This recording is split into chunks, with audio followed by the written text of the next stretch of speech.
On fait un point sur l'indice parisien aujourd'hui avec Rodolphe Vial, fondateur d'ABC Bourse. Bonjour Rodolphe. Bonjour Léonore. Alors après avoir signé sa 3e meilleure semaine de l'année, qu'est-ce qu'on peut attendre du CAC cette semaine ? Oui, c'est vrai, après plus de 20% en ligne droite, comme on le voit sur le graphique, un énorme bond qui est venu positionner le CAC 40 sous les 5500 points. L'heure est vraiment à la question, qu'est-ce qu'on fait maintenant ? Alors voilà, on a eu les infos du vaccin, enfin finalement des vaccins, puisque d'autres laboratoires sont sortis du bois. Ça donne une perspective, ça donne une petite lumière au bout du tunnel, et on sait désormais que cette crise aura une fin.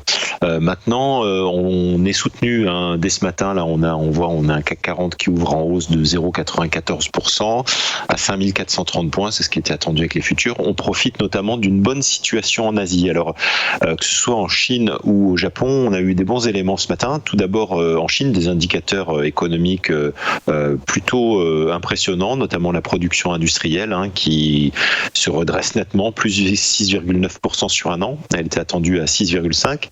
Des ventes au détail qui continuent de monter, donc tout ça c'est très positif et ça a fait une clôture 0,5% à Shanghai. Et au Japon, c'est le PIB alors là qui a carrément bondi de 21% au 3e trimestre. C'est effectivement l'effet rattrapage du 2e, donc c'est un rythme inédit et là aussi ça soutient le marché.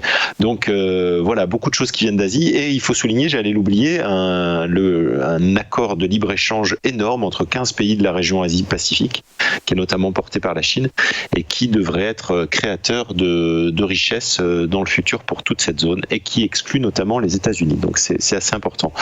Donc tout ça, voilà, ça crée un climat plutôt positif sur l'économie, dans une ambiance rassurée par le vaccin et dans laquelle on oublie un petit peu les reconfinements divers et variés, puis la reprise épidémique, notamment en Amérique du Nord.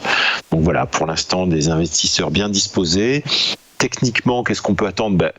On a les 5500 points, là, comme on le voit, qui nous tendent les bras. C'est la résistance la plus immédiate et c'est l'objectif que tout le monde regarde. Donc voilà, pour le court terme, on peut aller visiter ce niveau. Il y a encore beaucoup de risques sur le marché, tout n'est pas réglé et on devrait avoir de la volatilité dans les jours qui viennent au gré des nouvelles. Mais on peut aller chercher ce petit élément. Voilà, il y a un vent d'optimisme qui souffle en ce moment, en tout cas. Ça fait du bien, en tout cas. Merci beaucoup, Rodolphe Vial, pour ce décryptage. Dans quelques instants, les Market Movers.